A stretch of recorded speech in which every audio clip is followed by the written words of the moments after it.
The vast observation deck of the Krylonian flagship, Eternal Dawn, afforded Fleet Commander Nixus Velthorn an unparalleled view of his domain.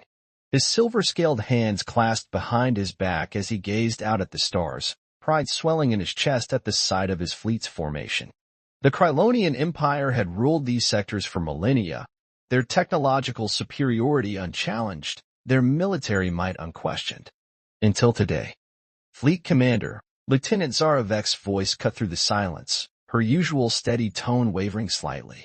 Our long-range sensors have detected an unknown vessel approaching the Cestus boundary. Nixus turned, his crystalline eyes narrowing as he approached the holographic display. Show me. The projection materialized before him, revealing a sleek vessel unlike anything in their database. Its design was alien to their records, yet its purpose was unmistakable. This was a warship. The vessel's hull bore strange markings, and its weapon systems, while foreign, were clearly advanced. Impossible, muttered Strategic Officer Crone Dex, his scaled fingers dancing across the control interface. The energy signatures, they're off the charts. This can't be right. Nixus leaned closer, studying the readings. Origin. That's the most disturbing part, Commander, Zara replied, her violet eyes fixed on the data stream. The vessel's signature matches. Earth. The command deck fell silent. Earth. The primitive world the Empire had monitored for centuries, dismissing its inhabitants as barely worth noting. Humans were supposed to be centuries away from achieving interstellar travel, let alone developing warships of this caliber. Send out the Shadowhawk for closer reconnaissance, Nixus ordered, his voice tight with controlled tension. Full stealth protocols. The Shadowhawk, their most advanced stealth vessel, glided silently through space toward the human ship. Minutes stretched like hours as they waited for the first detailed scans. Suddenly, the Shadowhawk's feed went dark. What happened? Nixus demanded, his calm facade cracking. The human vessel. Crone's voice was filled with disbelief. It detected our stealth ship.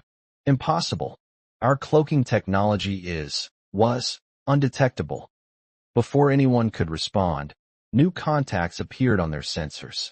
More human ships, emerging from what appeared to be artificial wormholes, another technology the Krylonians had thought beyond human capability. Fleet Commander, Lieutenant Zara's voice was urgent now. They're broadcasting a message. In perfect Krylonian. Nixus straightened his spine, nodding for the transmission to be played. A human voice, female and commanding, filled the deck. This is Captain Diana Rodriguez of the Earth Defense Force. Your empire has been watching our world, measuring us, dismissing us. That ends today. We are not your subjects to study. We are not your potential conquest. We are humanity, and we refuse to live under the shadow of your empire any longer. Nixus felt a chill run down his spine as he watched more human ships emerge from the wormholes, their formation precise, their technology clearly rival to, if not superior to, his own fleet's capabilities. Battle stations, he commanded, his voice steady despite the growing unease in his chest. All ships, defensive formation Delta. Charge main weapons, but do not fire unless fired upon. We are witnessing history, my warriors. The galaxy as we know it is about to change. The human fleet continued its advance, their ships moving with an agility that defied their size. Their weapon systems hummed with energy signatures that shouldn't have been possible for a species that, just decades ago, was still burning fossil fuels. They've surrounded the Shadowhawk, Crone reported, his voice tense. They're not destroying it.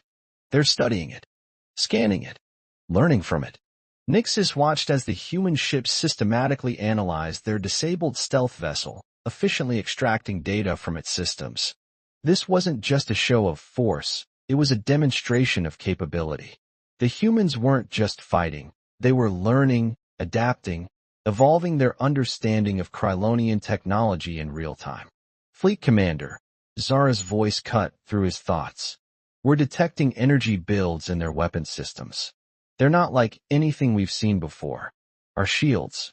We don't know if they can withstand this. Nixus stood tall, his mind racing through options. The Empire had never faced a situation like this. They had always been the superior force, the advanced civilization looking down on others. Now, for the first time in their history, they were facing an enemy that might actually surpass them. Send a message to High Command, he ordered, his voice grave. Tell them humanity has arrived. And they're not asking for permission to join the galactic community. They're demanding their place in it. As if in response to his words, the human ships began to move in perfect synchronization, their formation shifting into an attack pattern that even Nixis had to admire. The age of Krylonian superiority was ending. The era of humanity had begun. Captain Diana Rodriguez stood on the bridge of the EDF Prometheus, her dark eyes fixed on the holographic display showing the Krylonian fleet. The culmination of decades of secret human advancement was about to unfold.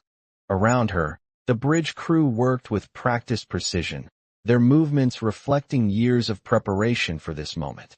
All ships reporting ready, Captain, announced First Officer Marcus Chun, his fingers dancing across the tactical interface.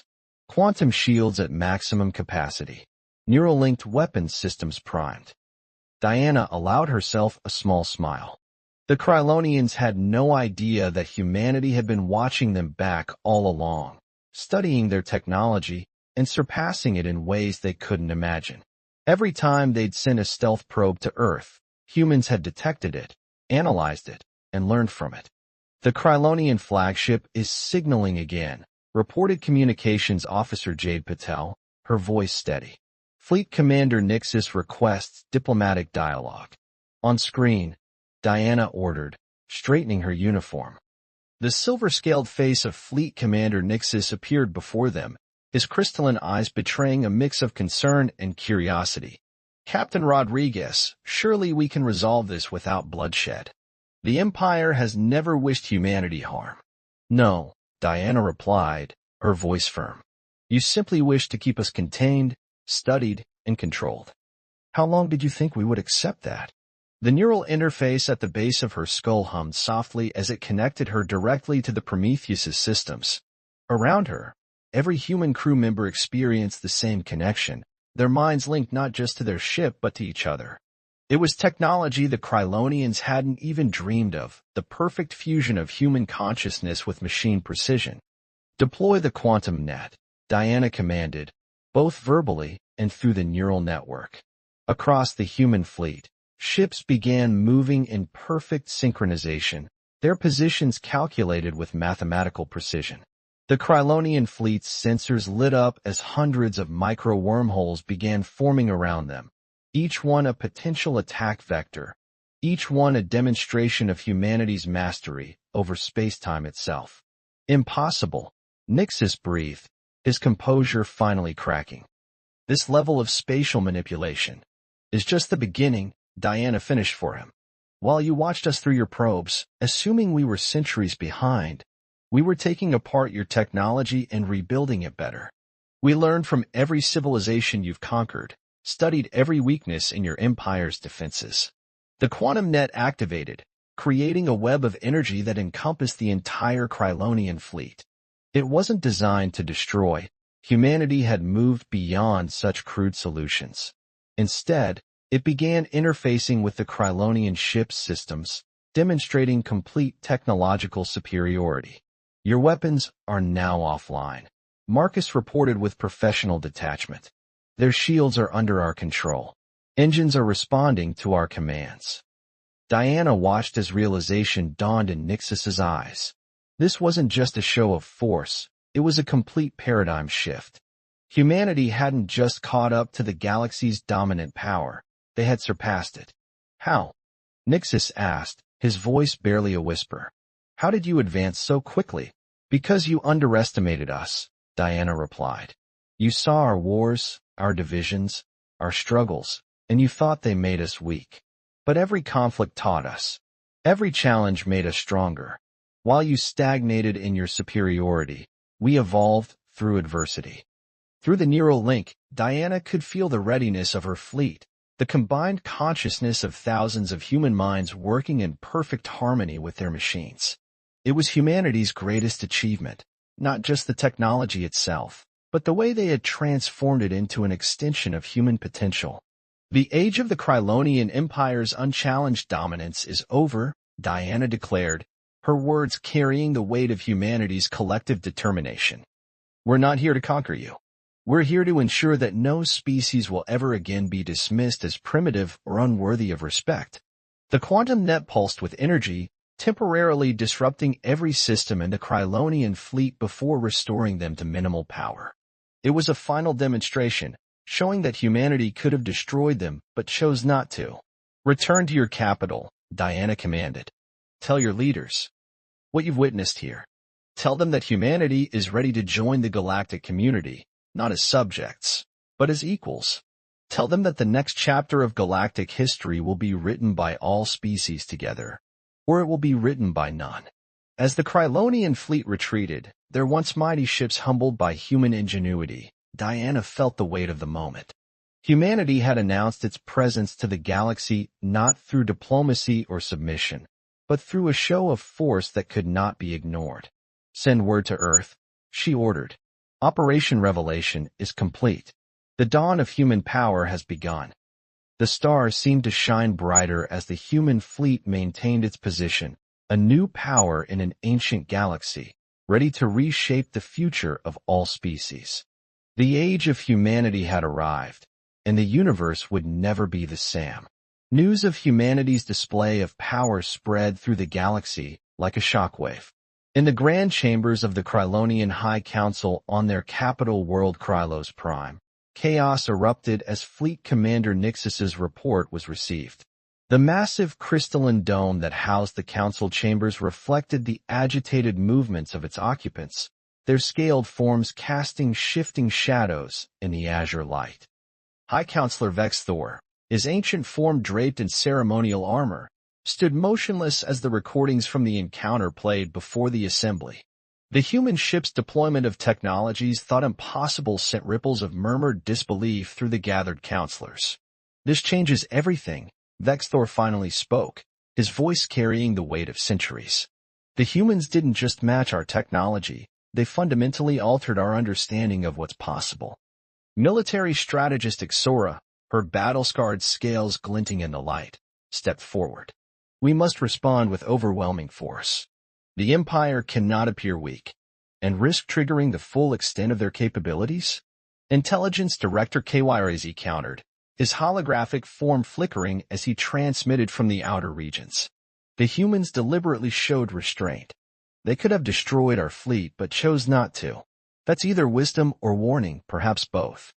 Meanwhile, aboard the EDF Prometheus, Captain Diana Rodriguez was engaged in a different kind of battle. The quantum communications array hummed as reports flooded in from across human space. Other alien civilizations, long suppressed by Krylonian dominance, were reaching out. Another transmission from the Centaurian Alliance, Jade Patel reported, her fingers moving swiftly across the communications interface. They're requesting immediate diplomatic contact.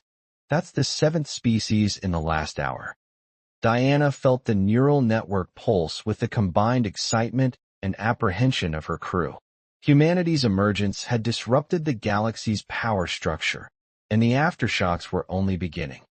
The archivists of Proxima are sharing their historical databases with us, Marcus Chin announced, his eyes gleaming with the reflected light of streaming data. They've been secretly documenting Krylonian oppression for millennia. They see us as liberators. Diana stood from her command chair, watching the tactical display as it tracked the movements of various alien fleets. Some were retreating to their territories, while others were cautiously advancing toward human space, not with hostile intent, but seeking alliance and protection. We've opened Pandora's box, she mused, more to herself than her crew. The galaxy was a powder keg of suppressed civilizations, just waiting for someone to strike the match. Through the neural link, she felt her crew's agreement. Humanity hadn't just challenged the Krylonian Empire, they had given hope to countless species who had lived under its shadow. On the fringes of Krylonian space, the first signs of rebellion began to emerge. The Surlac mining colonies, exploited for centuries for their rare mineral deposits, declared independence. The Krylonian garrison, uncertain of humanity's reach and capability, withdrew without firing a shot. "Captain," Marcus called out, his voice tight with urgency. "Long-range sensors are detecting massive energy signatures from the direction of Krylos Prime. The Empire is mobilizing its reserve fleets." Diana nodded, having expected this response. "Send word to Earth. Initiate Phase 2 of Operation Revelation." Across human space, hidden shipyards that had been preparing for this moment sprang into action. Quantum gates, far more advanced than the primitive wormholes the Krylonians had mastered, began to activate.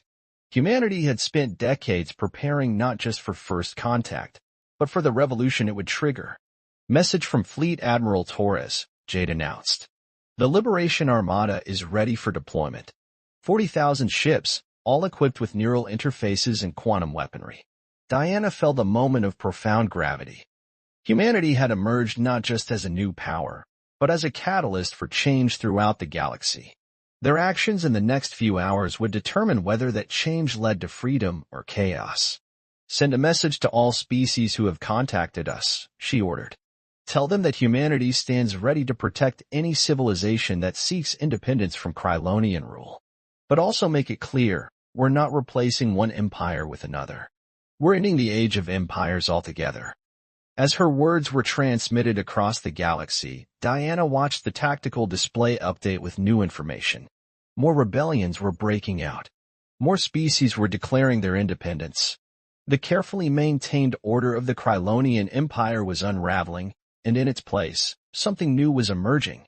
A galaxy where power would have to be earned through innovation and cooperation, not conquest and subjugation. The age of humanity had begun, but it would not be an age of human dominance. It would be an age of liberation, where every species would have the chance to reach its full potential. The galaxy was changing, and humanity was proud to be the spark that ignited that change.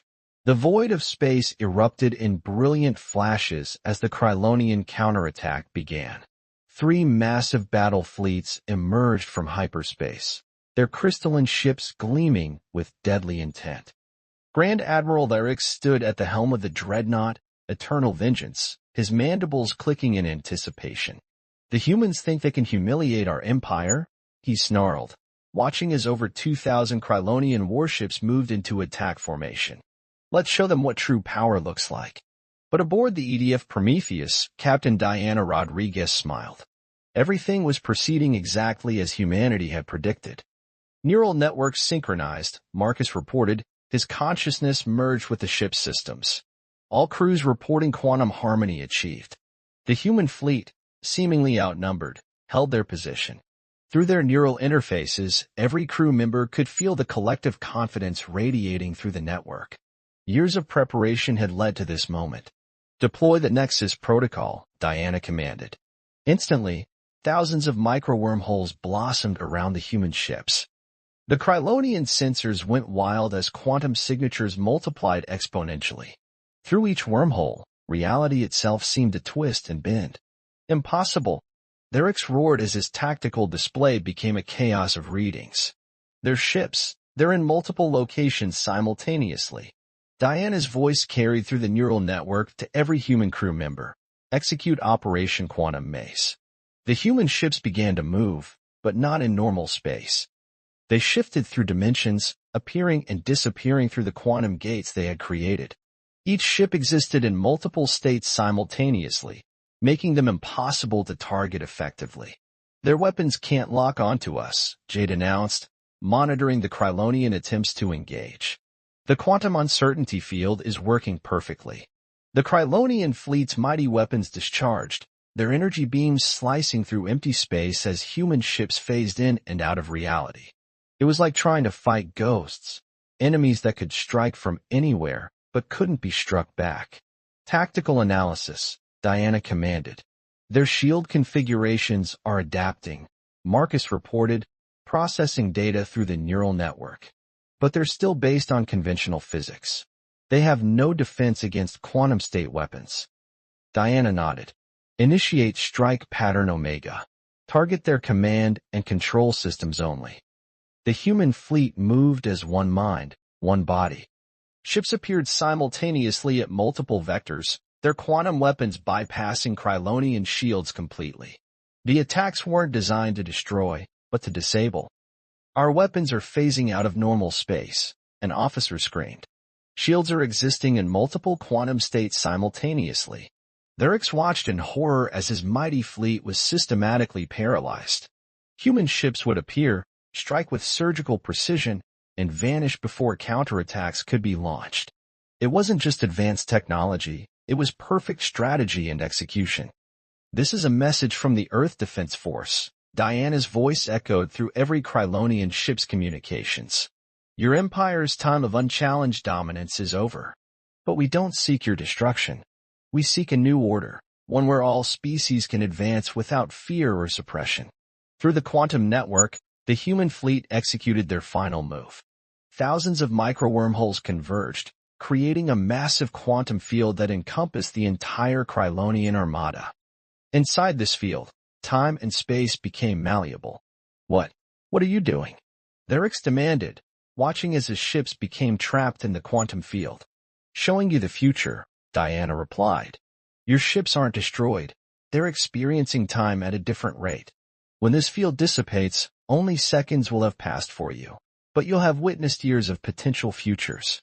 Futures where the galaxy prospers without empire dominance. Futures where cooperation replaces conquest." The quantum field pulsed with energy, and the Krylonian crews experienced visions of possible futures. They saw their empire evolve beyond conquest, saw their species achieve greatness through innovation rather than domination. It was both a demonstration of power and an offer of hope. When the field finally dissolved, the Krylonian fleet hung motionless in space. Their weapons were powered down, their systems restored to normal function. But their crews were forever changed by what they had witnessed. "Return to your capital," Diana commanded. "Tell them what you've seen. Tell them that humanity offers a choice. Continue the old path of empire and face our full capabilities, or join us in building something greater." As the Krylonian fleet retreated, the human crews felt their shared triumph through the neural network. They had won not just through superior technology, but through strategic brilliance in the choice to show mercy. "Send word to Earth," Diana ordered. "Phase 3 of Operation Revelation is complete. The galaxy is ready for change." The stars seemed to pulse with new possibility as the human fleet maintained their position. They had demonstrated not just their power, but their wisdom. The age of empires was ending, and the age of quantum civilization was about to begin. Deep within the crystalline spires of the Krylonian capital world, Krylos Prime, Emperor Varaxis watched the battle recordings for the 100th time. His ancient eyes, burning with a cold fire, tracked every movement of the human fleet's impossible maneuvers. 3 days had passed since Grand Admiral Thyrix's defeat, and the Empire was in turmoil. "Our best fleet," he hissed, his clawed hand crushing the arm of his throne. "Defeated not through destruction, but through humiliation." High General Makara, her battle-scarred armor reflecting the holographic displays, stepped forward. "My Emperor, the outer colonies are in revolt. The humans' demonstration has inspired rebellion across 17 sectors. Then they will learn the cost of defiance." Varaxis rose, his massive frame casting long shadows. "Deploy the World Breakers." The command chamber fell silent. The World Breakers, planet-killing weapons that hadn't been used in 10,000 years. Their very existence was the Empire's ultimate deterrent. Aboard the EDF Prometheus, now joined by the massive human dreadnought, Humanity's Dawn, Captain Diana Rodriguez received the intelligence with grim determination.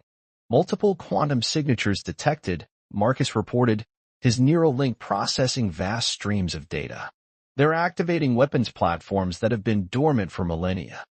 Diana's mind merged with the ship's systems, feeling the pulse of concern through the neural network that connected all human vessels. They had anticipated this response, but the reality was still sobering. "The Empire is deploying World Breakers to rebellious colonies," Jade announced, her voice tight. "First target, the Lyran system. 8 million sentients." "Not on our watch," Diana's voice carried through the neural network, reaching every human crew member. Initiate Operation Star Shield. Across human space, massive quantum gates activated. The Liberation Armada, 40,000 ships strong, emerged in perfect formation. But they weren't alone. Behind them came something that made even the Empire's sensors glitch in disbelief. Quantum architects deployed, Marcus confirmed. Reality manipulation fields at maximum capacity. They were humanity's ultimate achievement. Massive structures that didn't just bend space and time, but rewrote the laws of physics themselves. Each one was powered by the combined consciousness of thousands of linked human minds. The world breakers fired, their beams of destruction lancing toward defenseless worlds. But they never reached their targets.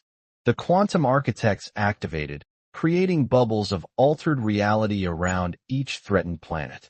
Inside these fields, the Empire's weapons simply ceased to exist, their energy dissipating into harmless light. Impossible, Emperor Varaxis roared, watching his ultimate weapons fail. Nothing can stop the world breakers. The rules have changed, Emperor. Diana's transmission reached every corner of the Empire. Your weapons operate on principles of physics we transcended decades ago. You're fighting tomorrow's war with yesterday's understanding. The human fleet moved with deadly precision, their ships phasing through space in ways that defied conventional physics. The quantum architects expanded their influence, creating a web of altered reality that encompassed entire sectors. You don't even comprehend what you're seeing, do you? Diana continued, her voice carrying both power and pity. These aren't just weapons or shields. We've learned to rewrite reality itself. Every ship in our fleet exists in multiple quantum states simultaneously. Every crew member's consciousness is linked not just to their ships, but to the very fabric of space-time. To demonstrate her words, the human fleet executed a maneuver that should have been impossible. Every ship split into multiple quantum states, existing in thousands of locations simultaneously. The Empire's sensors overloaded, unable to process what they were witnessing. Final warning, Emperor. Diana's voice hardened. Stand down your forces. End this empire of fear. Join us in building something greater, or watch as your power crumbles away. But Emperor Varaxis, his pride overriding his reason, made his final mistake. Launch all remaining world breakers. Target Earth itself. Let's see how their quantum tricks handle the combined power of 100 planet killers. The massive weapons platforms activated, their combined energy enough to shatter a solar system. But Diana merely smiled. Thank you for proving why the age of empires must end, she said softly. Then, through the neural network, execute Operation Genesis. The quantum architects moved in perfect synchronization, their reality-altering fields converging on the world breakers. Space itself seemed to fold, the massive weapons platforms twisting into impossible shapes as quantum fields rewrote their very existence. When the energy dissipated, the world breakers were gone. Not destroyed, transformed. Where engines of destruction had been, gardens of crystalline beauty now floated in space, each one a testament to humanity's power to transform rather than destroy. Emperor Varaxis fell back on his throne, finally understanding. The humans hadn't just surpassed the Empire technologically. They had evolved beyond the very concept of conventional warfare. They fought not by destroying their enemies, but by transforming reality itself. The age of the Krylonian Empire had ended not with a bang, but with a fundamental shift in the nature of existence itself. Humanity had introduced the galaxy to a new era, one where the lines between consciousness, technology, and reality had blurred into something entirely new. The revolution had begun, and there was no turning back. 3 months after the fall of Emperor Varaxis, the Great Hall of the newly established Galactic Concordat hummed with activity. Representatives from 1,000 worlds gathered in the massive quantum-architected chamber that floated in neutral space. The hall itself was a testament to humanity's new vision, a structure that existed in multiple quantum states, its walls shimmering with possibilities of all potential futures. Captain Diana Rodriguez, now serving as Earth's primary delegate, stood at the central podium. The neural network had evolved, allowing species with compatible biology to share in humanity's quantum consciousness technology. Those who couldn't connect directly were provided with quantum translators, ensuring true understanding across all species. "The age of empires is over," she declared, her voice carrying to every corner of the vast chamber. "But what we build in its place must be chosen by all, not dictated by any single species, including humanity."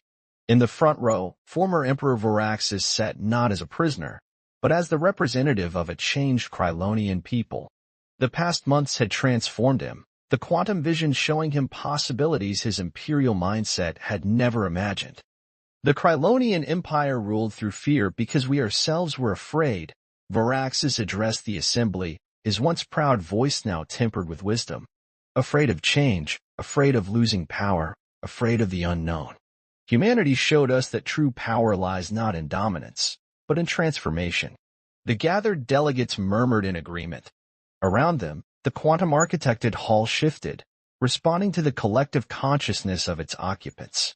Images of the galaxy's possible futures flickered through its walls. "The Quantum Concordat proposal," Marcus Chin announced, now serving as Earth's chief of technological integration. "A new form of galactic cooperation, built on shared consciousness and collective advancement. Through the neural network, those connected could feel the sincerity and hope emanating from the human delegation." This wasn't a bid for power. It was an invitation to evolution. Jade Patel, heading the Xenolinguistics division, activated the quantum translators. "Every species will maintain its sovereignty," she explained. "But through the quantum network, we can share knowledge, experiences, and understanding in ways previously unimaginable." The hall's quantum field pulsed as delegates witnessed visions of possible futures. They saw worlds transformed by shared technology, civilizations uplifted through cooperation rather than conquered through force, and the combined potential of thousands of species working in harmony. "But there are risks," Diana acknowledged, her voice solemn. "This level of connection, of shared consciousness and technology, requires trust. It requires us to move beyond ancient fears and prejudices. We must evolve not just technologically, but culturally and spiritually." From the Artaxian delegation, General Cthor, once a fierce supporter of imperial expansion, rose to speak. "3 months ago, we were enemies, bound by alliances of fear to the Krylonian Empire.